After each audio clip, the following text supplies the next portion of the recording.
Hello hello.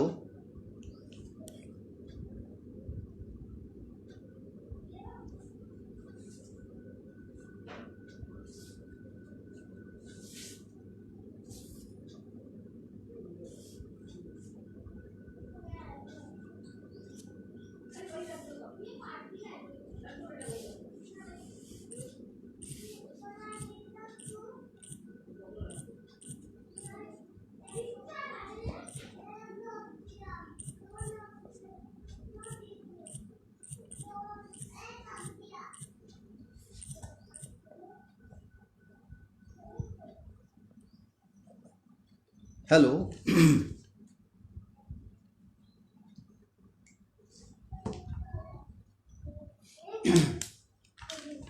Hello. हाँ तक काम कर।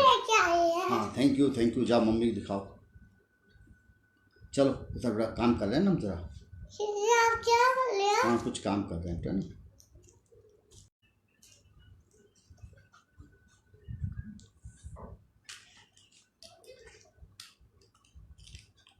Hello sir.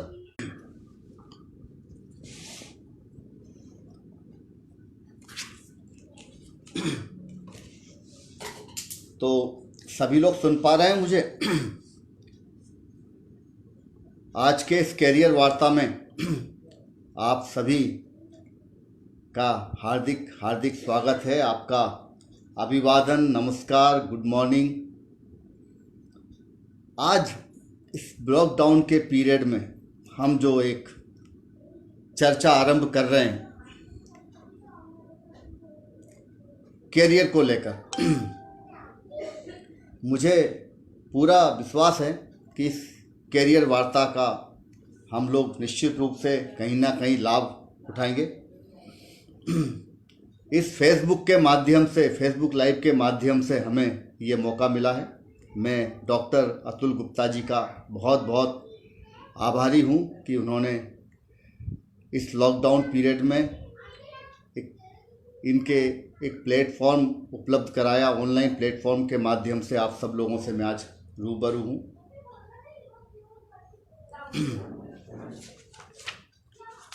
अब जरा हम शुरुआत ये करते हैं।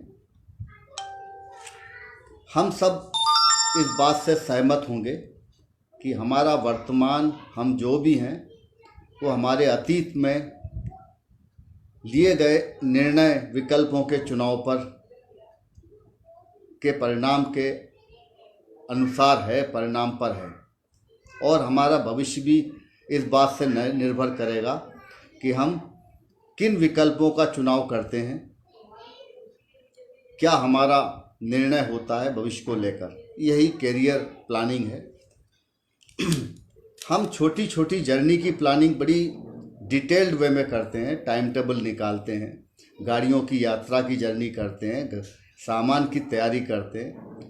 पर जब हमारे कैरियर को लेकर बात आती है तो मुझे लगता है बहुत सारे महत्वपूर्ण निर्णय हम बड़े कैजुअल वे में, यकायक ऐसे ही किसी की सलाह से, बगैर पर्सनल रिसर्च करे कर लेते हैं। उसका परिणाम ये होता है कि हम समझौता करना पड़ता है लेकर कैरियर को। आज इस वार्ता का उद्देश्य यही है कि हम अपने कैरियर गोल का, कैरियर पाथ का चुनाव कैसे करें, वो क्या फैक्टर हैं जिन्हें हमें विचार करना चाहिए कैरियर का चयन करते समय। जैसा कि कल भी मैंने अपने एक संबोधन में बात कही थी,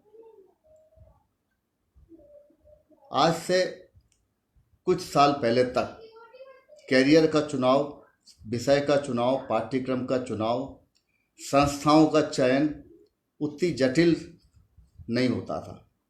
सीमित विकल्प थे, ज़्यादा प्रचार प्रसार नहीं था पाठ्यक्रमों का, कॉलेज का, कोचिंग का ज़्यादा प्रभाव नहीं था। हमारे ऊपर पेरेंट्स की और पीयर्स ग्रुप का जो प्रेशर होता, वो प्रेशर नहीं था। और लोग बड़े धैर्यपूर्वक जो भी सामने आता था चयन करते थे, उसी के साथ जस्टिस करके आगे बढ़ते थे। अब समय बदल रहा है।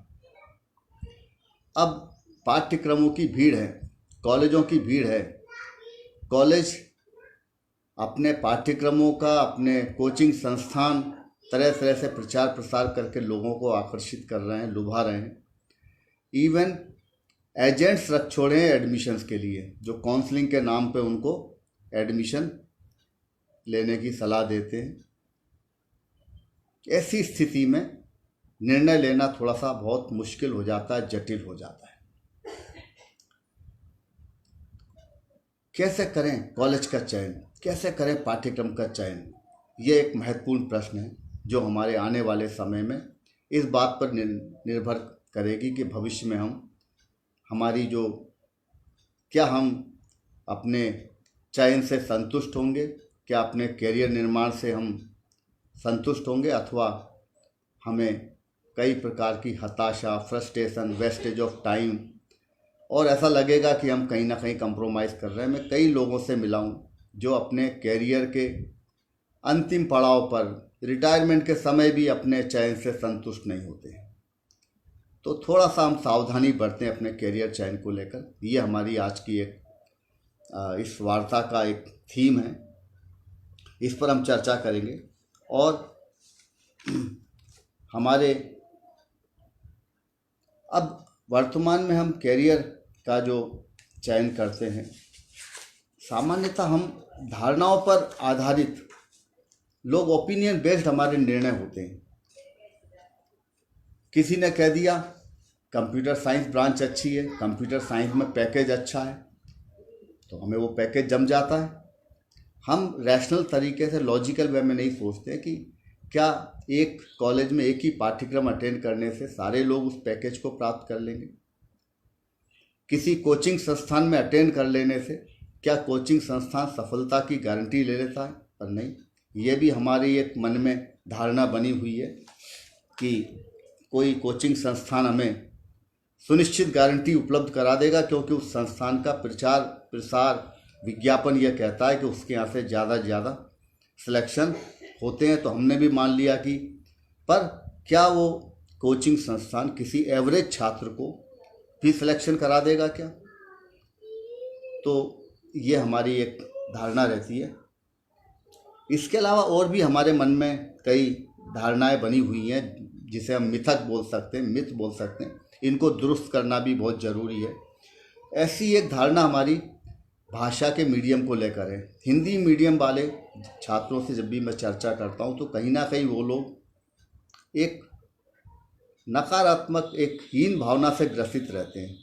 हिंदी मीडियम के हैं हम, इसलिए हम कुछ अच्छा नहीं कर पाएंगे। मैं उनसे एक ही बात कहता हूँ, हिंदी मीडियम और अंग्रेजी मीडियम में एक ही थिन लाइन का डिफरेंस है। हिंदी माध्यम वाले अंग्रेजी भाषा को भी डर डर कर, सही भाषा को भी डर डर कर बोलते हैं, और अंग्रेजी मीडियम वाला छात्र अपनी अंग्रेजी को, गलत अंग्रेजी को भी कॉन्फिडेंस के साथ बोलता है। जिस दिन ये कॉन्फिडेंस वाली लाइन हम क्रॉस कर लेंगे, उस दिन हमारा ये अंतर खत्म हो जाएगा। मैं ये नहीं कहता कि अंग्रेजी नहीं जानना चाहिए, अंग्रेजी का जानना ज़रूरी है, पर अंग्रेजी को लेकर जो आतंक हमारे मनों में है उसको निराकरण करना बहुत ज़रूरी है। हम जागरूकता पूर्वक अंग्रेजी सीखें। अंग्रेजी का भय ख़त्म करना पहले ज़रूरी है। अंग्रेजी जानना, सीखना, बोलना उतना कठिन नहीं है जितना कि अंग्रेजी से भय करना, ख़त्म करना। इसी प्रकार से एक दूसरा हमारा एक मिथक बहुत ज़्यादा लोगों के मानने में, दिलों में जमा हुआ है, वो है और परीक्षा में प्राप्तांकों को लेकर, प्रतिशत को लेकर अधिकांश लोगों ने ये मान लिया है कि अगर हमारे परीक्षा में प्राप्तांक अच्छे आते हैं, 90% आते हैं, 95% आते हैं और 70% से भी ऊपर आते हैं, तो हम, यानी वो छात्र बहुत इंटेलिजेंट है। और ये मिथक पूरी तरह से फ्लॉप साबित हुआ है, गलत साबित हुआ है। परीक्षा के अंक केवल आपने कॉपियों में क्या लिखा था, वो एक रात की तैयारी भी हो सकती है, आपका एक चांस भी हो सकता है, उस पर निर्भर करते हैं। पर आपकी अंक सूची आपके तमाम टैलेंट को, तमाम प्रतिभा को प्रतिबिंबित नहीं करती है, डिस्प्ले नहीं करती है। अतः परीक्षाओं के मार्क्स पर ज़्यादा विश्वास ना करें। अधिकांश संस्थाएं, अधिकांश एम्प्लॉयर भी इस पर विश्वास नहीं करते हैं।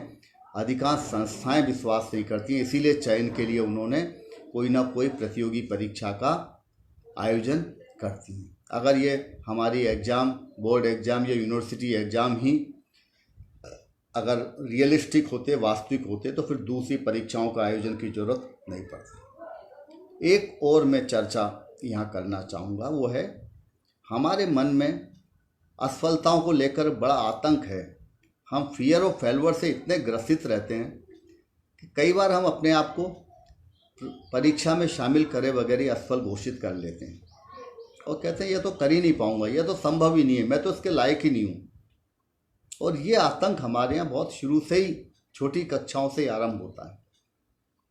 मैं ऐसे तमाम उदाहरण आपको यहाँ दे सकता हूँ। आप सब लोग भी अगर थोड़ा सा अपने आसपास देखेंगे तो ऐसे तमाम लोग आपको मिलेंगे जो पहले प्रयास में सफल नहीं हुए, दूसरे प्रयास में सफल नहीं हुए, और अनेक बार प्रयास करने के बाद कभी सफलता मिली, कभी असफलता मिली, और धीरे धीरे करके वो आज उस लक्ष्य तक पहुंच गए जो कि उन्होंने अपने कैरियर का लक्ष्य पहले से निर्धारित किया हुआ था। मैं यहाँ पर एक सच्ची घटना का उल्लेख करना चाहूँगा। अशोकनगर में हमारे यहाँ विजन नेक्स्ट एक ज्ञान शिक्षा ट्रस्ट का एक आयोजन था, कैरियर गाइडेंस प्रोग्राम का। वर्धमान विद्यालय अशोकनगर में वो आयोजन हो रहा था। तब तत्कालीन कलेक्टर संकेत भोंडवे जी हमारे कार्यक्रम में आए। संकेत भोंडवे जी ने अपने अनुभव शेयर किए पार्टिसिपेंट्स के साथ। उन्हें बताया कि मेरे कभी भी अंक 50% से ऊपर नहीं आए, बल्कि 45% के आसपास ही आए। मैं कभी भी अच्छा छात्र नहीं था पढ़ने में। मैं अपनी क्लास में भी मेरी पोजीशन बहुत अच्छी नहीं थी, छोटी सी जगह से आता था। मेरे गांव में मुझे कोई बताने वाला नहीं था कि मैं क्या पढ़ूं, कैसे पढ़ूं, क्या पाठ्यक्रम लेना चाहिए। पर मेरी माँ, जो ज़्यादा पढ़ी लिखी नहीं थी, उन्होंने मुझे एक कहा कि तुम्हें तो बड़ा आदमी बनना है, पढ़ लिख कर बड़ा आदमी बनना है। अब पढ़ लिख कर बड़ा आदमी बनना है, ये तो मेरे मन में बात आ गई। पर बड़ा आदमी मतलब क्या बड़ा आदमी बनना है, कौन बनना है, ये प्रश्न का उत्तर मेरे पास उस समय किसी ने दिया नहीं। अच्छा रहा अगर कोई कह देता कि गांव में पटवारी बड़ा आदमी होता है, तो शायद मैं पटवारी बनने की कोशिश में लग जाता। पर किसी ने मुझे सलाह दी कि नहीं भाई, कलेक्टर बड़ा आदमी होता है। कलेक्टर कैसे बना जाता, उनके मन में फिर वो लगन लग गई। धीरे धीरे वो अपने गांव से छोड़कर अगली क्लास के लिए स्कूल में पढ़ने दूसरी जगह गए, फिर अगले और अपना अध्ययन जारी करते हुए कॉलेज में आए। पर वो बात उनके साथ हमेशा रही कि परीक्षा में अंक उनके वो 50% से ऊपर कभी भी नहीं आए। पर उन्होंने वो अपना लक्ष्य जो निर्धारित कर लिया था कि मुझे कलेक्टर बनना है, वो अपने मन में उन्होंने वो बना कर रखा। और उसके बाद परीक्षा में सम्मिलित हुए, प्रयास किया, एक प्रयास, दो प्रयास, और उसके बाद वो कलेक्टर बने, डायरेक्ट कलेक्टर बने, और यहाँ अशोकनगर में पोस्टिंग हुई। यहाँ ये उदाहरण यह कहता है कि मतलब अगर आपने लक्ष्य निर्धारित किया है तो उसके प्रति आपकी समर्पण भाव, आपकी प्रतिबद्धता आपको उस लक्ष्य की तरफ सफलता दिलाती है। हम में से अधिकतर लोग लक्ष्य का निर्धारण ही नहीं करते हैं, करते भी हैं तो उसकी तरफ हमारी कोई तैयारी नहीं होती है कि हमें प्राप्त करना है। और एक असफलता का हमें जो डर है, एक परीक्षा में असफल हो गए, कई बार तो लोग बगैर परीक्षा में शामिल हुए अपने आप को असफल घोषित कर लेते हैं और प्रयास करना छोड़ देते हैं। ये हमारी एक बहुत बड़ी भूल रहती है। तो यहाँ पर मैं फिर कहूँगा कि हम अपने मन से असफलता का भय निकाले दें, एक आत्मविश्वास को साथ लेकर हम अपने लक्ष्य की ओर आगे बढ़ें। ये बहुत ज़रूरी है। ये मेथड भी हमारे लिए बहुत बड़ा नुकसान करता है। इसके अलावा एक बात और है, स्मॉल टाउन में रहने से हमारी कोई परेशानी है, घाटा है। हम तो छोटी जगह में रहते हैं, हम ये कैसे कर पाएंगे। अगर हम बड़े शहर में जाकर बड़ी कोचिंग में भाग नहीं लेते हैं तो हम तो कुछ नहीं कर सकते हैं, परीक्षा में सफल नहीं हो सकते। ये बात भी सत्य नहीं है, इसको भी हम साबित कर सकते हैं कि ये हमारे मन में, ऊपर वाले ने सब टैलेंट बराबर से सब जगह भेजा है। छोटी जगह में भी वही टैलेंट भेजा है और बड़े शहरों में भी भेजा है। जिस अनुपात में बड़े शहरों से बच्चे निकलते हैं, उस अनुपात में छोटी जगह से ज़्यादा बच्चे निकलते हैं। आज भी हम लोग पेपर में पढ़ते हैं, बड़े बड़े आईआईटी संस्थान की परीक्षाओं में निकलने वाले छात्र छोटी छोटी जगह से निकल रहे हैं, स्वयं स्व अध्ययन करके स्वाध्याय करके निकल रहे हैं। और कम से कम आज इंटरनेट के माध्यम से अब वो जो हमारे संसाधन हैं, रिसोर्सेस हैं, उनकी एक्सेस की तो कोई कमी नहीं है। जो गूगल हम छोटी जगह में रहकर सर्च करके जानकारी एक्सेस कर सकते हैं, वही बड़े शहरों में कर सकते हैं। तो ये भी कोई बहुत बड़ी बात नहीं है कि मैं इसमें सफलता के लिए छोटी जगह रहना किसी प्रकार की हमारी एक बाधा है। इस बात को भी लोगों ने मन से निकाल देना चाहिए।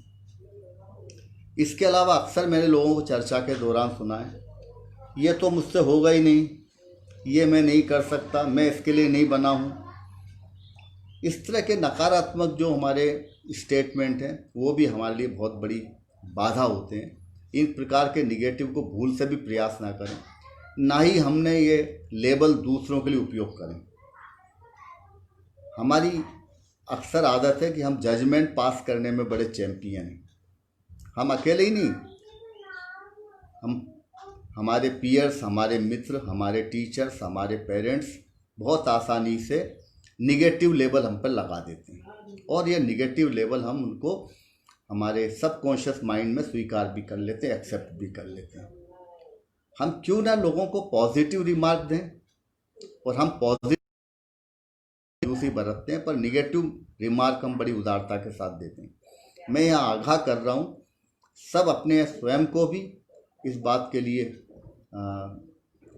ध्यान रखें कि कभी भी हम दूसरों के बारे में भी निगेटिव रिमार्क ना दें, अपने बारे में भी नकारात्मक निगेटिव रिमार्क स्वीकार ना करें, क्योंकि ये हमारे सबकॉन्शियस माइंड में बन जाता है और जो हमारे कैरियर लक्ष्य के निर्धारण में प्राप्त करने में बहुत बड़ी बाधा बनता है। तो ऐसे ही एक उदाहरण में, अभी चूँकि महाभारत सीरियल चल रहा है, तो इस महाभारत सीरियल में एक प्रसंग है, शायद सीरियल में दिखाएंगे बाद में, आप सब लोग वाकिफ़ होंगे। हमारे यहाँ महाभारत के दो प्रमुख पात्र हैं, एक अर्जुन है और एक कर्ण है। दोनों लगभग 19-20 समान रूप से शक्तिशाली हैं और धनुर्विद्या में प्रवीण हैं, और कई अवसरों पर उन्होंने एक दूसरे के ऊपर अपनी बराबरी प्रदर्शित की है। जब महाभारत के युद्ध होता है तो कृष्ण मिलते हैं सारथी अर्जुन को, और कर्ण का सारथी के बारे में आप शायद परिचित होंगे। शल्य मामा थे, जो लड़ने तो आए थे पांडवों की तरफ से, पर कौरवों ने कुछ षड्यंत्र पूर्वक उनको अपनी साइड मिला लिया। अब ये कर्ण के सारथी बने शल्य मामा, जो दिल से तो पांडवों के साथ थे, पर किन्हीं परिस्थितियों वश उन्होंने कर्ण का सारथी बनकर और कौरवों की तरफ से युद्ध करना स्वीकार कर लिया। अब हम महाभारत के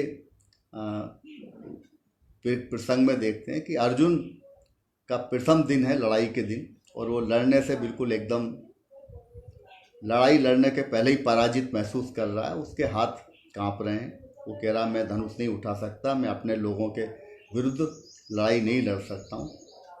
तब कृष्ण भगवान ने गीता का उपदेश देकर उस हारे हुए पराजित अर्जुन को पूरी लड़ाई जितवा दी।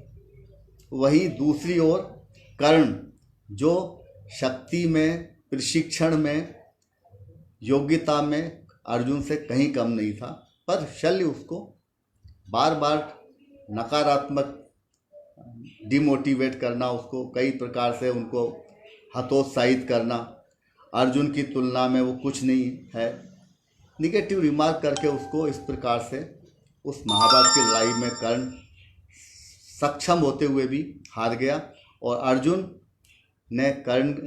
ने श्री कृष्ण को अपना सारथी बनाया, तो पूरी हारी हुई लड़ाई भी वो जीतने में सक्षम रहे। बिल्कुल यही प्रसंग हमें बताता है कि हम अपने जीवन का सारथी कृष्ण को भी बना सकते हैं और शल्य मामा को भी बना सकते हैं। चॉइस हमारे साथ है। दुर्भाग्य से हमारे आसपास बहुत सारे शल्य मामा घूम रहे हैं, जो हमें लगातार हतोत्साहित करते हैं, निगेटिव रिमार्क देते हैं, हमारे विरुद्ध जजमेंट पास कर देते हैं हमको बगैर सुने। ये बहुत ही खतरनाक है। हम बड़े सावधान रहें ऐसे शल्य मामा को इनकी सलाह ना माने। सलाह मानना है तो हम जीवन में हमेशा कृष्ण को अपना सारथी बनाएं, अपना मेंटर बनाएं, अपना मार्गदर्शक बनाएं, तो जीवन में हमें सफलता जरूर मिलेगी। ये थोड़ी सी हमारी चर्चा थी कुछ कैरियर को लेकर, जो हमारे मन में मिथ हैं उनको लेकर। अभी हम देखते हैं हमारे पास तमाम पाठ्यक्रम की लाइन है, बहुत सारे पाठ्यक्रम उपलब्ध हैं जिनमें से हम चयन कर सकते हैं। अब थोड़ा सा मैं आगे की तरफ बढ़ूंगा। कैरियर का चुनाव कैसे करें, एक महत्वपूर्ण सवाल है। इसको लेकर मेरी जो ये सलाह है वो ये है कि हम दो पक्ष हैं यहाँ पर। एक तो स्वयं को जानें, हम अपना आकलन स्वयं करें, अपने टैलेंट को, अपनी पोटेंशियल को खुद से मूल्यांकन करें, निकालें हम क्या हैं, हम क्या बनना चाहते हैं। अपनी स्वयं की सुने, दूसरों की सुनने के पहले। साथ में जिस कैरियर को हम अपना लक्ष्य निर्धारण करके चुनना चाह रहे हैं उस कैरियर के बारे में भी जानकारी इकट्ठी करें। हम साधारण तौर पर लोगों के ओपिनियन पर विचार करके उसको सही मान लेते हैं, किंतु अपनी रिसर्च नहीं करते।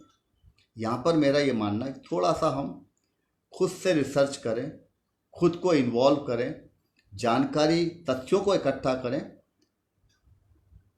किसी सुनी सुनाई ओपिनियन पर निर्भर ना रहें। क्योंकि ज़्यादातर लोगों के ओपिनियन पुराने एक्सपीरियंस पर आधारित होते हैं और वो एक्सपीरियंस अब आज के समय में रिडंडेंट हो गया है।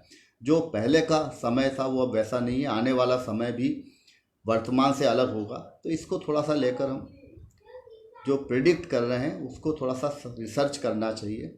और ऐसा करने के लिए हमारे पास एक मैनेजमेंट की बड़ी पावरफुल टेक्निक है जिसको SWOT एनालिसिस बोलते हैं। SWOT एनालिसिस का मतलब है strength, S for strength, W for weakness, O for opportunities and T for threats. Strength हमारे स्वयं के व्यक्तित्व में स्वयं में निहित रहती है। इस स्ट्रेंथ का हमने कभी भी जागरूकता पूर्वक अपना आकलन नहीं किया। हम हमेशा दूसरों के कमेंट्स पर, दूसरों के फीडबैक पर निर्भर रहे हैं और कई बार ये फीडबैक ईमानदार फीडबैक नहीं होते हैं और वो कैजुअल कमेंट्स को भी हम, नकारात्मक कमेंट्स को भी स्वीकार कर लेते हैं। हम ये जागरूकता पूर्वक अपना स्वयं का आकलन करेंगे, अपने स्वयं की स्ट्रेंथ, स्वयं की वीकनेस को रिकॉर्ड करेंगे लिखित में, उसको सोचेंगे कि हमारे पास वो क्या खूबियां हैं जो हमें दूसरों से अलग हटकर बनाती हैं। स्ट्रेंथ का अपोजिट होता है वीकनेस। स्ट्रेंथ किसी विशेष योग्यता की, विशेष गुण की उपस्थिति हो सकती है, कम मात्रा में उसकी उपस्थिति हमारी कमजोरी हो सकती है, हमारी वीकनेस होती है। इस वीकनेस को हम स्ट्रेंथ में बदल सकते हैं उसकी पूर्ति करके, पर इसकी जागरूकता भी हमें जरूरी है। इसी प्रकार से अपॉर्चुनिटीज एंड थ्रेट। अपॉर्चुनिटीज हमारे व्यक्ति के अंदर निहित नहीं होती है किंतु व्यक्ति के बाहर एनवायरनमेंट में निहित होती है। ये हमारे नियंत्रण में नहीं होती है, किंतु इस अपॉर्चुनिटी का भी हम आकलन करें। ये जो अपॉर्चुनिटी कैरियर लक्ष्य को निर्धारण करके हमें मिल रही है, क्या ये कैरियर अपॉर्चुनिटी हमारे अपने जो हमारे एक्सपेक्टेशंस हैं, हमारे जो एस्पिरेशंस हैं, हमारी जो वैल्यू सिस्टम है उसके अनुकूल है, पूर्ति करने में सहायक है। अगर है तो मेरे लिए वो अवसर है, और अगर मान लीजिए किसी प्रकार से मेरे एक्सपेक्टेशंस उस कैरियर अवसर से, कैरियर लक्ष्य से पूर्ति नहीं होती है, तो ये मेरे लिए रिस्क है, थ्रेट है, और मुझे हो सकता है वो कैरियर लक्ष्य तय करने के बाद, उसको हासिल करने के बाद पूर्ति ना होने की वजह से फ्रस्ट्रेशन का शिकार होना पड़े, सेटिस्फेक्शन ना हो, मैं अपने कैरियर में, अपने जॉब में मिसफिट या अनफिट नहीं कहना चाहिए, मिसफिट हूँ। कई लोग जिनको हम सफलता की एक अंतिम श्रेणी मानते हैं, ऐसे कैरियर, ऐसे जॉब में भी आपको लोग शिकायत करते नज़र आते हैं। क्यों? क्योंकि उन्होंने जो आकांक्षाएं पाली थी, जो एक्सपेक्टेशंस पाली थी, वो उस कैरियर से उन्हें पूर्ति नहीं हुई और उन्होंने कैरियर का चयन करते समय इस बात का आकलन नहीं किया। ये हमारी रिस्क है कि हम कैरियर को चयन करें, उसमें एफर्ट्स करें, उसमें समय इन्वेस्ट करें, उसमें मनी पैसा इन्वेस्ट करें, और जब प्राप्ति हो जाए तो मालूम पड़ा कि हमारे कैरियर लक्ष्य हम जो चाहते थे उसके अनुरूप, उसके अनुकूल नहीं है। ये हमारे लिए थ्रेट हो सकती है कैरियर को चयन लेकर। तो यहाँ पर हम इस विश्लेषण करके स्ट्रेंथ, वीकनेस, अपॉर्चुनिटी और थ्रेट शॉर्ट एनालिसिस स्वयं का और हमारे कैरियर लक्ष्य का कर सकते हैं। यहाँ पर गोल्डन रूल यही है कि स्वयं को पहचानें और साथ में जो कैरियर लक्ष्य हम तय कर रहे हैं उसको भी जानें, उसकी जानकारी इकट्ठी करें। जानकारी इकट्ठा करने के लिए हम रिसर्च वर्क करें, अपना पर्सनल रिसर्च करें और केवल किसी की सलाह पर आंख बंद करके भरोसा ना करें। मैंने कुछ स्ट्रेंथ के बारे में, ये जब हम अपना एनालिसिस करेंगे स्ट्रेंथ, वीकनेस, थ्रेट, अपॉर्चुनिटीज, तो हमें कैरियर के निर्धारण करने में बहुत महत्वपूर्ण मार्गदर्शन मिलेगा, सहायता मिलेगी। साथ ही एक महत्वपूर्ण हम अपने बारे में रिज्यूम तैयार करने में मदद मिलेगी। जनरली सामान्यतः लोग अपना रिज्यूम तब तैयार करते हैं जब वो किसी नौकरी के लिए इंटरव्यू देने जा रहे होते हैं, आवेदन कर रहे होते हैं। मेरा ऐसा मानना है कि हम इस शॉर्ट एनालिसिस करने के बाद स्वयं हर व्यक्ति अपना रिज्यूम तैयार करे। तो जब हम अपना रिज्यूम तैयार करेंगे तो हर व्यक्ति का रिज्यूम दूसरे व्यक्ति के रिज्यूम से उसी तरह से अलग होगा जैसे हर व्यक्ति का फ़ोटो दूसरे व्यक्ति के फ़ोटो से एकदम अलग होता है, एकदम यूनिक होता है। ईश्वर ने हर व्यक्ति की रचना एकदम अलग की है, कोई किसी व्यक्ति की फ़ोटोकॉपी नहीं है। पर जब रिज्यूम बनते हैं तो मैं देखता हूँ रिज्यूम इतने आइडेंटिकल होते हैं जैसे वो कंप्यूटर सेंटर में उनकी हार्ड डिस्क में पड़े हुए रहते हैं। वो फॉर्मेट में अपना नाम, पता, डेट ऑफ बर्थ, 2-4 डिटेल बदलते हैं, बाकी कोई चीज़ नहीं बदलती है। इस रिज्यूम को अगर ईमानदारी से बनाएं, शॉर्ट एनालिसिस करके बनाएं, तो एक हमें इंसाइट पैदा होगी जिससे हमें अपना मूल्यांकन करने में, हमारा आकलन करने में मदद होगी। और ये बात हम किसी दूसरे से पूछकर नहीं जानकारी कर सकते हैं, ये बात तो हमें स्वयं से ही पूछनी पड़ेगी। तो थोड़ी सी इस एक्सरसाइज को हम करने की कोशिश करें। एक मैंने इसके लिए बड़ा सरल किस्म का प्रश्नावली बनाई हुई है, इसको नाम रखा है मैं अपने स्वयं को पहचानिए, अपने को जानिए, नो हु एम आई। पर वो मैंने इसमें पोस्ट भी की हुई है। अलबत्ता अभी हम इस शॉर्ट एनालिसिस के टूल के बारे में थोड़ा बात करेंगे। अगर आप लोग नोटबुक और पेन लेकर बैठे होंगे तो थोड़ी सी कुछ चीज़ें नोट डाउन करें। सबसे पहले हम बात करते हैं स्ट्रेंथ और वीकनेस में। ये स्ट्रेंथ हमारे लिए आगे बढ़ने में बहुत महत्वपूर्ण, कैरियर के लक्ष्य के निर्धारण में बहुत महत्वपूर्ण हो सकती हैं। सबसे पहली जो स्ट्रेंथ की हम चर्चा कर रहे हैं वो हमारी फिजिकल स्ट्रेंथ है। फिजिकल स्ट्रेंथ में हमारी क्या हम स्ट्रॉन्ग बिल्ट है हमारी, मतलब शारीरिक रूप से हम काफ़ी हेल्दी हैं, मजबूत हैं। हेल्थ, हाइट, पर्सनालिटी हमारी कैसी है। ये वीकनेस, इसके अपोजिट में हमारी वीकनेस हो सकती है। हमारी स्टेमिना लेवल कैसा है, एनर्जी लेवल कैसा है, ये सब बातें हमें कहाँ से पता लगेंगी, हमारी एक्टिविटी से। कितना हम games, sports, competition, physical activities में पार्टिसिपेट करते हैं, ये अपने आप में हमें एक इस बात का प्रमाण देगी कि हम स्ट्रॉन्ग साइड में हैं अथवा वीक साइड में हैं। हम इसको 0 से 10 के बीच में भी मार्किंग कर सकते हैं। 10 मतलब बहुत मजबूत, 0 मतलब, तो ये अपना खुद का मूल्यांकन करके देखें क्या फिजिकल हमारी स्ट्रेंथ किस साइड है। नेचुरल है, हर व्यक्ति अपने आप में दूसरे व्यक्तियों से अलग है, तो इसमें हमारी मार्किंग हम स्वयं करेंगे अपनी मार्किंग। और अगर हमें लगता है इसमें हमारी मार्किंग कम है, हम तो 0 की साइड ज़्यादा जा रहे हैं, तो हम प्रयास करके अपनी फिजिकल एक्टिविटीज़ को बढ़ाएं, हमारा स्पोर्ट्स और दूसरे जो कंपटीशन है उसमें हमारा पार्टिसिपेशन बढ़ाएं और धीरे धीरे हम इसमें अपना स्कोर इम्प्रूव कर सकते हैं। अब नेक्स्ट है हमारा मेंटल, मानसिक स्तर पर हमारी स्ट्रेंथ। हमारा कॉन्फिडेंस लेवल क्या है, हम अपना स्वयं के बारे में हमारा नज़रिया, पॉजिटिव एटीट्यूड है क्या, हमारा सेल्फ एस्टीम कैसा है, हम स्वयं का अपना मूल्यांकन कैसे करते हैं। हम दूसरों से अपेक्षा करते हैं कि दूसरा हमारे बारे में अच्छा सोचे, अच्छा हमें पर हम अपने बारे में क्या सोचते हैं, कभी हमने सोचा? ये बहुत महत्वपूर्ण है। हर व्यक्ति की 3 इमेज होती है। एक व्यक्ति दूसरा जैसा हमारे बारे में हमें देखता है, एक वो जो हम दूसरे को दिखाना चाहते हैं, और तीसरा हम जैसा खुद को देखते हैं। हम स्वयं को कैसा देखते हैं, ये पॉजिटिव कॉन्सेप्ट, सेल्फ कॉन्सेप्ट हमारे अपने स्वयं के बारे में कैसा, इस पर सोचें। ये बहुत महत्वपूर्ण है।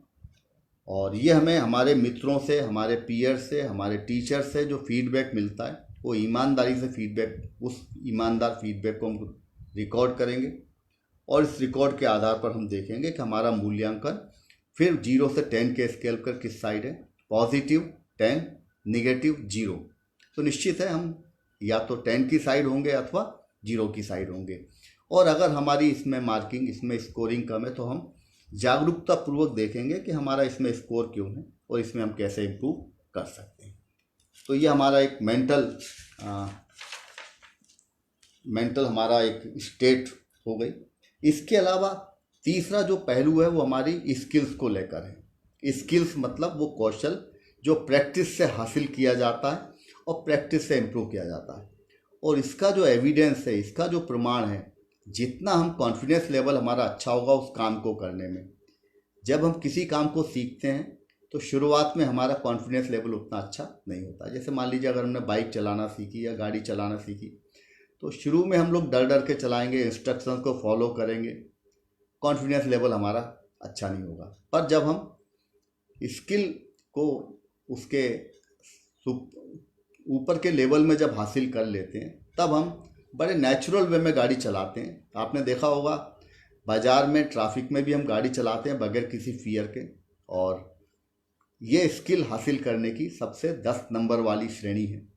अब यहाँ पर एक उदाहरण मैंने आपको कार ड्राइविंग का दिया था, पर हम देखें हमारी स्किल्स, हम भाषा के मामले में हमारी स्पीकिंग, भाषा को रिटर्न स्किल, हम उसको राइटिंग, हमारी ओरल मतलब स्पीकिंग वाली जो स्किल है, रीडिंग स्किल, कितना हम पढ़ते हैं,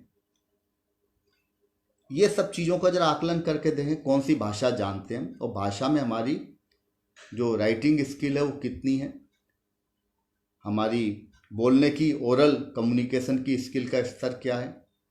अब यहाँ पर हमें ईमानदारी से सोचना है, क्या हम राइटिंग में अपने ओरिजिनल मौलिक एक पैराग्राफ लिख सकते हैं, विचार व्यक्त कर सकते हैं जो हम सोचते हैं। हम डिग्रियों पर बहुत भरोसा करते हैं, पर स्किल आज की तारीख में सबसे बड़ा एसिड टेस्ट है। कोई भी एम्प्लॉयर आपका चयन स्किल्स के आधार पर करता है। तो क्या भाषा की प्रवीणता हमारी इन स्किल्स से तय होगी? हम लिखना, पढ़ना और उसको सुनना, कम्प्रीहेंशन, ये भी एक स्किल है। इसको हम देखें कितने प्रवीण हैं 0 और 10 के स्केल पर, और उसी मार्किंग अनुरूप करें। अब यहाँ पर एक चीज़ और है, कंप्यूटर लिटरेसी आज की तारीख में बहुत महत्वपूर्ण स्किल है।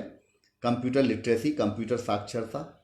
मैंने देखा है बहुत सारे लोग कंप्यूटर में डिप्लोमा और डिग्रियाँ, परीक्षाएं हासिल कर लेते हैं, प्रमाण पत्र हासिल कर लेते हैं, बट जब उनसे MS ऑफिस में काम करने की बात आती है, उनसे टाइपिंग स्किल की बात आती है, उसे ईमेल बनाने की बात आती है, उन्हें और ऐप्स का उपयोग करने की बात आती है, तो उस स्किल में वो प्रवीणता उनकी सामान्य से भी कम रहती है। तो ऐसी योग्यता, ऐसी डिग्री की बाज़ार में कोई मूल्य नहीं है। तो हम खुद का आकलन करें कि हमारी कंप्यूटर लिटरेसी का स्तर कितना है। क्या हम MS ऑफिस में, MS वर्ड में टाइपिंग करना जानते हैं, पेज सेव कर सकते हैं? क्या हम ईमेल करना जानते हैं? क्या एक्सेल का उपयोग करना हमें आता है? क्या हम पावर पॉइंट स्लाइड का बना सकते हैं? ज़रूरी नहीं है सारी स्किल्स सब में बराबर हों, पर हमारी ज़रूरत के मुताबिक जिन स्किल्स में हमें स्तर हमारा काफ़ी कम है और जिसमें हमें वो स्किल हासिल करना ज़रूरी है, इसके बारे में हम चर्चा करें। ये वीकनेस की जानकारी हमें इस बात को लेकर आगाह करेगी कि ये हमारे कम स्कोर वाले एरिया हैं और इनको इम्प्रूव किया जा सकता है। इम्प्रूव करने के बाद हम इस वीकनेस को स्ट्रेंथ में बदल सकेंगे। इसके अलावा एक और महत्वपूर्ण चीज़ है हमारा अपना स्वयं का वैल्यू सिस्टम। इसकी जानकारी होना बहुत ज़रूरी है। ये हमारे मूल्य हमारी पर्सनालिटी, हमारे कल्चर, हमारी जो सामाजिक बैकग्राउंड, इन सब बातों पर निर्भर करती है हम किस चीज़ को महत्व देते हैं जीवन में। हमारे लिए फाइनेंशियल सिक्योरिटी महत्वपूर्ण हो सकती है, हमारे लिए कम्युनिटी सर्विस महत्वपूर्ण हो सकती है, हम कुछ रिकॉग्निशन, फेम, कुछ अचीवमेंट हासिल करने हमारा लक्ष्य होता है कि हम व्यक्तिगत रूप से कुछ ऐसी उपलब्धियां हमारे जीवन में हो जिसके कारण हम सबसे अलग हटकर बने। ये हमारे लिए एक महत्वपूर्ण हो सकती है। कुछ हम अपने व्यक्तिगत विकास के लिए, सेल्फ लर्निंग, डेवलपमेंट, ग्रोथ के लिए भी हम प्रतिबद्ध हो सकते हैं। हम कुछ इतना हासिल करें कि हमारा ज्ञान बहुत अच्छा हो, हम दूसरों से, ये हमारे वैल्यू सिस्टम है। थोड़ा आप ज़रा पहचानिए कि हम किस चीज़ को सबसे ज़्यादा महत्व देते हैं। मैं ये नहीं कहता हूँ कि एक चीज़ इंपॉर्टेंट है, दूसरी चीज़ जीरो है। हम सभी चीज़ों को लिखकर और देखें 0 और 10 के स्केल में कौन सी चीज़ हमारे लिए महत्वपूर्ण है। ये हमारे करियर को चयन करने में बहुत निर्णायक साबित होगी। फिर हम वही बात है, थ्रेट और अपॉर्चुनिटी की जब बात करते हैं करियर को लेकर, अगर हमारा करियर लक्ष्य हमारे इस वैल्यू सिस्टम के अनुरूप नहीं है, उसकी पूर्ति नहीं करता है, तो फिर हम जाकर वो करियर लक्ष्य की प्राप्ति के बाद भी संतुष्ट नहीं होते हैं। जैसा कि मैंने बताया, कई लोग उन नौकरियों में आने के बाद, उन पोजीशंस को हासिल करने के बाद भी कहीं ना कहीं दिल में उनके फ्रस्ट्रेशन, एक असंतोष रहता है कि कुछ चीज़ उनसे छूट गई है। तो वैल्यू सिस्टम की भी ज़रा पहचान करें हम। एक प्रसिद्ध हमारे मनोवैज्ञानिक के द्वारा लोगों के जो वर्गीकरण किया गया, उन्होंने 4 प्रकार मोटिवेटर्स का उन्होंने इस पर आकलन करके बताया। नॉर्मली व्यक्तित्व 4 में से किसी एक प्रकार के बहुतायत हो सकती है व्यक्तित्व में, वो उसके निर्धारण में उनका बड़ा भूमिका होती है। कोई व्यक्ति नीड फॉर अचीवमेंट से प्रेरित हो सकता है। यहाँ पर व्यक्ति कुछ ऐसा अचीव करना चाहता है, दूसरों से अलग हटकर सबसे प्रतियोगिताओं में सबसे श्रेष्ठ हासिल करना चाहता है, एक्सेल करना चाहता है। तो ऐसे व्यक्तियों का जो मोटिवेशन है वो नीड फॉर अचीवमेंट से तय होता है। वहीं पर कुछ व्यक्ति नीड फॉर पावर से मोटिवेट होते हैं, यानी उनके लिए पावर हासिल करना, पावर मतलब सत्ता, पावर मतलब पॉलिटिक्स, वो दूसरों को डोमिनेट करना चाहते हैं, दूसरों पर रूल करना चाहते हैं। ये उनके व्यक्तित्व का एक छुपा हुआ पहलू होता है। इसी प्रकार से कुछ लोग नीड फॉर अफिलिएशन से प्रेरित व्यक्तित्व होते हैं। ऐसे व्यक्ति सोशल होते हैं स्वभाव से, और ऐसे व्यक्तियों का जीवन में लक्ष्य होता है ज़्यादा से ज़्यादा लोगों में पॉपुलर होना, दोस्ती बनाना, और ये अपने फ्रेंड सर्कल में स्टार होते हैं। और चौथे प्रकार के व्यक्ति ये नीड फॉर सर्विस, ये कम्युनिटी सर्विस के लिए ज़्यादा चिंतित रहते हैं। हमेशा समाज के लिए कुछ कर गुजरने के लिए इनके मन में भावना प्रबल रहती है। आप भी थोड़ा सा अगर अपना का अगर मूल्यांकन करके देखें तो आपको भी लगेगा आप इन चारों प्रकार में से कोई ना कोई व्यक्तित्व आपका इन नीड फॉर अचीवमेंट से, या नीड फॉर पावर, या नीड फॉर अफिलिएशन, या नीड फॉर सर्विस, इन चारों में से किसी एक से आपका व्यक्तित्व प्रभावित हो सकता है। अब जो कैरियर लक्ष्य आप हासिल कर सकते हैं, अगर वो आपके इस इंटरनल मोटिवेशन से अगर वो अनुकूल नहीं है, तो आप फिर वही, जैसे अगर आप सर्विस ओरिएंटेशन से प्रभावित हैं तो आप ऐसा क्षेत्र चुनें जो समाज सेवा का हो, जिसमें आप टीचर्स, नर्स, या इवन मिलिट्री में जाकर आप लोगों की सेवा कर सकते हैं, सोशल सर्विस कर सकते हैं। समाज सेवा आपके लिए उपयुक्त क्षेत्र होता है। अगर आपका व्यक्तित्व नीड फॉर पावर से ज़्यादा प्रभावित है तो आपको पॉलिटिक्स सबसे ज़्यादा संतुष्टि, सबसे ज़्यादा सुकून देगी। पॉलिटिक्स आपके लिए एक बेहतर कैरियर का लक्ष्य हो सकता है। इसी प्रकार से अगर आप नीड फॉर अफिलिएशन से हैं तो आप ऐसा सोशल नेटवर्किंग, एनजीओ के आप मार्फत आप समाज सेवा का काम करेंगे तो आपको एक इंटरनल सेटिस्फेक्शन भी मिलेगा, और साथ में आप समाज का भी अच्छा करेंगे और आप स्वयं में भी संतुष्ट महसूस करेंगे। जिसे जॉब सेटिस्फेक्शन बोलते हैं, आप ज़्यादा से ज़्यादा जॉब सेटिस्फेक्शन प्राप्त करेंगे। पर जब आप नीड फॉर अचीवमेंट की बात करते हैं तो आप ज़्यादा से ज़्यादा सबसे आगे बढ़कर आप एंटरप्रेन्योर बनना चाहते हैं, आप कुछ उद्यमी बनकर सबसे ज़्यादा हासिल करना चाहते हैं, बहुत तेज़ी से आगे बढ़कर सबसे एक्सेल करना चाहते हैं, ये आपके लिए एक गाइड हो सकता है। तो ये अगर हम थोड़ा अपना स्वयं का मूल्यांकन करते हैं तो एक रिज्यूम बनाने में हमको बहुत मदद मिलेगी। अब रिज्यूम कैसे तैयार करें इस पर मैं थोड़ी सी एक संक्षिप्त में चर्चा करना चाहूँगा। सामान्यतः हमारे प्रोफेशनल कोर्सेज के लोग, इंजीनियरिंग के छात्र हमेशा रिज्यूम तैयार करते हैं। फाइनल ईयर में आके जैसे ही कंपनियां प्लेसमेंट के लिए, कैंपस इंटरव्यू के लिए उन्हें आमंत्रित करती हैं, आवेदन बुलाती हैं, तो छात्र अपना अपना रिज्यूम तैयार करते हैं और ये भी बड़ा अचानक कैजुअल प्रोसेस के रूप में लेते हैं। मेरा आपसे आकलन है, आप अपना रिज्यूम तैयार करें। रिज्यूम तैयार करने के लिए तमाम तरह की टिप्स आपको वेबसाइट्स में मिल जाएगी। एक freshersworld.com एक ऐसी वेबसाइट है जो आपको रिज्यूम तैयार करने में भी काफ़ी टिप्स देगी। यहाँ पर मैं जिन टिप्स की बात कर रहा हूँ वो थोड़ा सा आप उनको नोट करें। आपका रिज्यूम आपके बारे में आपका परिचय होता है जो आपकी एम्प्लॉयर आपकी अनुपस्थिति में आपके रिज्यूम पढ़कर हासिल करता है। रिज्यूम साधारण तौर पर 2 प्रकार के होते हैं। एक क्रोनोलॉजिकल ऑर्डर में तैयार किया जाता है। क्रोनोलॉजिकल ऑर्डर में मतलब सबसे पुरानी जो आपकी योग्यता आपने हासिल की 10th 12th वहाँ से शुरू करके आप करंट योग्यता तक बढ़ते क्रम में। जैसे अगर आपने 2010 में आपने हायर सेकेंडरी करी, 2015 में आपने कुछ पोस्ट ग्रेजुएशन किया, आगे की जो योग्यता बढ़ते क्रम में, इसको बोलते हैं क्रोनोलॉजिकल ऑर्डर में। इसके अपोजिट आप रिवर्स क्रोनोलॉजिकल ऑर्डर में भी अपना रिज्यूम तैयार कर सकते हैं। मतलब जो आपकी सबसे लेटेस्ट क्वालिफिकेशन, लेटेस्ट योग्यता है वो सबसे ऊपर, और पीछे की जो योग्यता है पिछली वाली वो घटते क्रम में पीछे की तरफ से। रिज्यूम सामान्यतः 1 पेज का हो, अन्यथा ज़्यादा से ज़्यादा 2 पेज का हो। बहुत ज़्यादा लंबे रिज्यूम एक प्रकार से जिनको आप भेजते हैं उनके पास इतना समय नहीं होता कि वो सैकड़ों हजारों रिज्यूम को धैर्य के साथ पढ़ें। 1 या 2 पेज का, अधिकतम 2 पेज का रिज्यूम होना चाहिए। सामान्यतः आपकी जानकारी ब्रीफ में हो, संक्षिप्त में हो, और 1 पेज का रिज्यूम सबसे आइडियल माना जाता है। रिज्यूम में आपकी वो सब बातें समाहित हों जो कि एक एम्प्लॉयर को या जिसको आप भेज रहे हैं वो जो जानकारी जानना चाहता है वो सब महत्वपूर्ण जानकारी उसमें संक्षिप्त में हो। उन सब जानकारियों को आप ज़्यादातर बिल्कुल शामिल ना करें जो उसके लिए महत्वपूर्ण ना हो।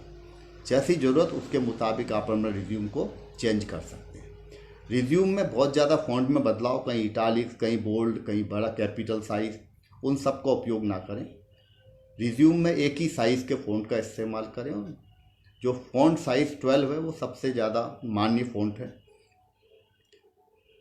इसके अलावा अब यहाँ पर वो कौन सी चीज़ें जो आपको रिज्यूम में प्रमुख रूप से प्रदर्शित करनी चाहिए। तो सबसे पहली बात तो है कि जिस जॉब के लिए आप आवेदन कर रहे हैं उस जॉब में आपकी मैचिंग, आपकी फिटनेस के संबंध में वो कौन सी बातें जो वहाँ पर आप दर्शा सकते हैं। आप अपनी स्किल्स को ज़्यादा से ज़्यादा दर्शाएं बजाय आप लंबे चौड़े डिस्क्रिप्शन के। लोग ट्रेनिंग के डिस्क्रिप्शन में लंबी चौड़ी बातें लिखते हैं।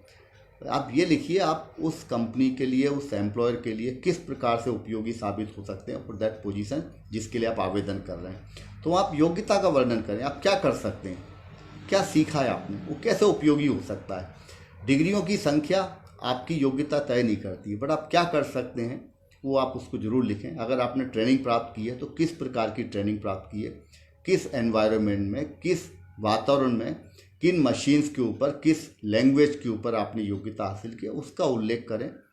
तो ये बताएगा कि आप उस रिक्वायरमेंट जहाँ पर आप आवेदन कर रहे हैं उस योग्यता के अनुसार फिट हैं। इसी प्रकार से एक हॉबीज़ का भी कॉलम आता है।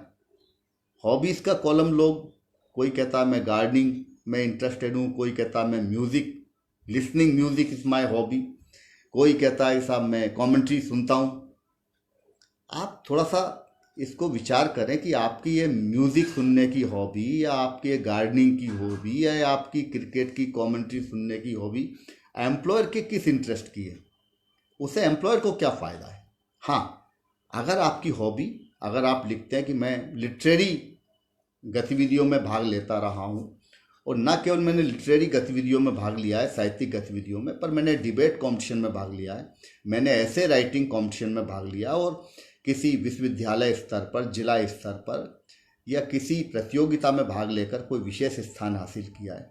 मैंने अपनी कॉलेज में कुछ छात्र परिषद का मैं लीडर रहा हूँ, कुछ ग्रुप को लीड किया कि मैंने कुछ सोशल एक्टिविटीज़ करी हैं। इसका मतलब है आप में ऑर्गेनाइजिंग स्किल है, आप में लीडरशिप स्किल है। अगर आप स्पोर्ट्स में भाग लेते रहे और आपने यूनिवर्सिटी और डिस्ट्रिक्ट लेवल के कॉम्पिटिशन में भाग लिया है, विनर रहे, रनर रहे, तो इसका मतलब है कि आप में स्टेमिना है। आप कुछ गेम्स और स्पोर्ट्स आपकी वो रुचि बताएगा कि you can work under pressure, ये आपकी योग्यता हो सकती है। पर मैं गार्डनिंग करता हूँ। उनने पूछा, एम्प्लॉय ने, भाई गार्डनिंग करते हो, कहाँ गार्डनिंग करते हो? सर फ्लैट में मैंने कुछ गमले रखे हुए हैं अपनी बालकनी में, ये मेरी हॉबी है। क्रिकेट की कमेंट्री सुनता हूँ, पर जब क्रिकेट के बारे में 2 सवाल पूछते हैं तो वो इधर उधर दाएं बाएं देखने लगते हैं। तो इस प्रकार की जो fill in the blanks type के रिज्यूम किसी मतलब के नहीं होते हैं, वो सब बातें लिखें जो रिज्यूम में आपके उस पोजीशन के लिए जहाँ आप आवेदन कर रहे हैं उनके लिए रिलेवेंट हो, संबद्ध हो। और उन सब बातों को बिल्कुल उल्लेख मत करिए, बहुत ज़्यादा एलोबरेट मत करिए। मेक इट पर्सनल कॉपी, उसको साइन करिए रिज्यूम के आखिरी में, साइन करके डेट डालिए। और कई बार मैंने देखा लोग फ़ोटोकॉपी पे फ़ोटोकॉपी निकालते जाते हैं। आज की तारीख में लेज़र प्रिंटिंग से बढ़िया कॉपी निकालो, ज़्यादा महंगी नहीं है, और उसको तभी उपयोग करो एक बहुत अच्छा फेयर वर्क रिज्यूम का हो, ज़्यादा डिज़ायरेबल है। साथ में मल्टीपल कॉपीज़ नहीं, जब ज़रूरत हो तब निकाल लो और इसको पीडीएफ में सेव करो हो सके तो। अगर आप मेल से भेजते हैं तो पीडीएफ में भेजिए। फ़ोटो का उपयोग कर सकते हैं, अच्छी बात है। तो ये कुछ टिप्स थी एक रिज्यूम को तैयार करने के लिए। तो मैं समझता हूँ कि आज काफ़ी मोटी मोटी बातें हमने कर डाली जो मेरे एजेंडा में थी।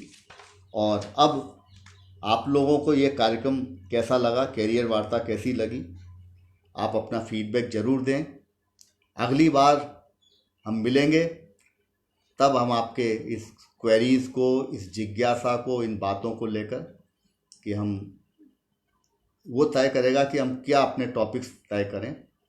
पुनः मैं डॉक्टर अतुल गुप्ता जी को पुनः आभार व्यक्त करता हूँ। आभारी हूँ मैं हृदय से उनका, जिन्होंने मुझे इस ऑनलाइन प्लेटफॉर्म के माध्यम से आपसे रूबरू होने का शानदार मौका दिया इस लॉकडाउन पीरियड में। और उन सभी श्रोताओं को जिनको मैं स्वयं नहीं देख पा रहा हूँ, बड़ी संख्या में मुझसे जुड़कर इस वार्ता का लाभ ले रहे हैं, और उसमें सभी तरह के लोग हैं मेरे साथ। एक सबसे बड़ी जो समस्या कह लीजिए, एक मेरे साथ चिंता ये थी कि मैं इतने बड़े वर्ग को एड्रेस करना जा रहा हूँ जिनके बारे में मैं ठीक से आकलन नहीं कर रहा हूँ, तो कैसे ट्यूनिंग करूँगा, ये मेरी थोड़ी चिंता थी। हमारे पास बहुत बड़ा वर्ग है जिसमें स्कूल ड्रॉप आउट्स भी हैं, सेकेंडरी स्कूल में पढ़ने वाले छात्र भी हैं, कॉलेज डिग्रीधारी भी हैं, कई प्रोफेशनल क्वालिफिकेशन वाले लोग भी हैं। सबके लिए ये कैरियर वार्ता महत्वपूर्ण है और सबके लिए कोई ना कोई कैरियर है। सामान्यतः कोई भी व्यक्ति अनफिट नहीं होता है, मिसफिट हो सकता है। हम मिसफिट ना हो, फिट हो, हमारी क्वालिफिकेशन का समुचित उपयोग हो, हम जहाँ भी जाएं, जिस क्षेत्र में भी आगे बढ़ें, पूरी अपने पोटेंशियल का उपयोग करके उस पोटेंशियल का लाभ लेते हुए प्रतिभा का उपयोग करके आगे बढ़ें। यही हमारा लक्ष्य है, यही कैरियर गाइडेंस का या कैरियर वार्ता के पीछे जो हमारा लक्ष्य है, उद्देश्य है, वो यही है। तो इसके लिए आपको ज़रूरी होगा कि आप अपना आकलन करें, अपने प्रति सकारात्मक भाव रखें, अपना फोकस स्पष्ट हो, स्टे फोकस्ड, अच्छा प्लानिंग के साथ आगे बढ़ें। और हमारी आपको पुनः बहुत बहुत शुभकामनाएं हैं, और जल्दी से अगले लेक्चर के लिए फिर हम प्लान करेंगे जैसा हमें गुप्ता साहब आदेशित करेंगे। तो बिफोर लीविंग मेरा आपको एक ही संदेश, एक ही अपील, be confident, be optimistic, be passionate. बिल्कुल कुछ अपने दिल में कुछ ऐसा जुनून बनाओ, ये जुनून आपको आगे बढ़ने में, आगे सफलता हासिल करने में बहुत मदद करेगा। Stay focused. हमारे इर्द गिर्द बहुत सारी बातें आती हैं, हमें इस बात का सिलेक्शन करना पड़ेगा कौन सी बात हमारे लिए रिलेवेंट है, कौन सी बात इरिलेवेंट है। हम सब चीज़ों को अपने लाइफ में ग्रहण नहीं कर सकते, हर चीज़ ग्रहण करने योग्य नहीं हो सकती है। आप सब लोगों के लिए मेरी बहुत बहुत शुभकामनाएं हैं। सो पुनः पुनः आप सब लोगों का इस फेसबुक लाइव के माध्यम से रूबरू होकर सुनने के लिए बहुत बहुत धन्यवाद, आभार। हमारे इस पूरे वार्ता के संयोजक, प्लेटफॉर्म उपलब्ध कराने के लिए शासकीय महाविद्यालय सहराई और उनके प्राचार्य महोदय डॉक्टर अतुल गुप्ता जी का बहुत बहुत आभार, धन्यवाद। Thank you very much.